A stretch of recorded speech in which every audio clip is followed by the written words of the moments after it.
Science versus ইসলামের part 3-তে আপনাদের সবাইকে স্বাগতম জানাচ্ছি। আমরা আসলে কারা? আমাদের মধ্যে যে চিন্তা করে, যে অনুভব করে, যাকে আমরা আমি বলে জানি, তা আসলে কি? এটা কি আমাদের শরীরের, মস্তিষ্কের, আত্মার, নাকি সেলফ নামে এক মনস্তাত্ত্বিক ধারণা? আজকের পর্বে আমরা তুলনা করব আত্মা বনাম সেলফ। বিজ্ঞান কি বলে আর ইসলাম কি ব্যাখ্যা করে? আধুনিক মনোবিজ্ঞান এবং স্নায়ুবিজ্ঞান বলে সেলফ বলতে বোঝায় আমাদের ব্যক্তিত্ব, স্মৃতি, চেতনা ও অনুভবের এক জটিল কাঠামো। এটি মূলত ব্রেইনের কাজ, বিশেষ করে প্রিফ্রন্টাল কর্টেক্সের। সেলফ মানে সেই অনুভব, আমি কে, আমার স্মৃতি কি, আমি কি চাই। এটা ধাপে ধাপে গড়ে ওঠে শৈশব থেকে বয়স বৃদ্ধির সঙ্গে সঙ্গে। অন্যদিকে ইসলাম বলে মানুষের মধ্যে রয়েছে আত্মা বা রূহ। আল্লাহ তাআলা বলেন, তারা তোমাকে আত্মার বিষয়ে কিছু জিজ্ঞেস করলে বলো, আত্মা আমার প্রভুর আদেশ মাত্র। সূরা আল ইসরা আয়াত 85। আত্মা এমন এক অদৃশ্য সত্তা যা মানুষের শরীরকে জীবিত রাখে, যার মাধ্যমে সে সত্য মিথ্যা উপলব্ধি করতে পারে।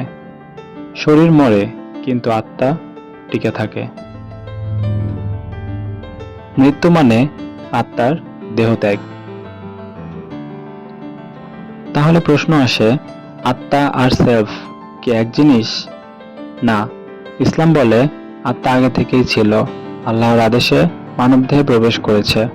অন্যদিকে সেলফ গড়ে ওঠে দেহের অভিজ্ঞতা থেকে।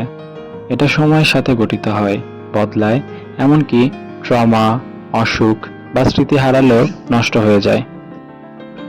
আত্মা চিরন্তন, সৃষ্টিকর্তার দান। সেলফ হলো বায়োলজিক্যাল ও মনস্তাত্ত্বিক প্রক্রিয়ার ফল। বিজ্ঞান আত্মার অস্তিত্ব মাপতে পারে না, তবে near death experience, out of body experience এসব ঘটনার মাধ্যমে অনেকে আত্মার অস্তিত্ব অনুভব করেছেন। ইসলামে বলা হয়েছে, মৃত্যু শুধু শরীরের হয়, আত্মার নয়। তাই মৃত্যুর পরেও আত্মা টিকে থাকে, বিচার দিবসের পর্যন্ত অপেক্ষা করে। বিজ্ঞান যাকে চেতনা বা সেলফ অ্যাওয়ারনেস বলে, ইসলাম তাকে বিবেক, নৈতিকতা ও আত্মশুদ্ধি বলে। এই মিলগুলো আমাদের বলে দেয়, হয়তো আত্মা ও সেলফ একে অন্যের ছায়া। সেলফ হোক বা সোল, আমাদের পথ একটাই, নিজেকে জানো।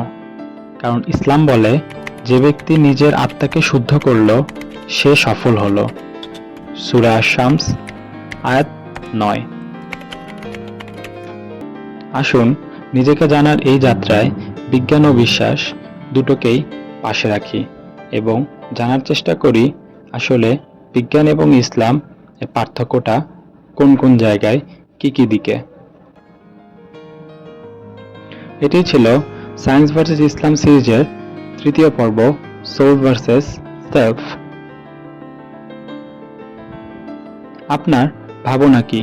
কমেন্টে জানান। আর এমন গভীর চিন্তার ভিডিও পেতে আল্টিমেট ইউনিভার্সকে সাবস্ক্রাইব করতে একদমই ভুলবেন না। দেখা হবে পরবর্তী পর্বে।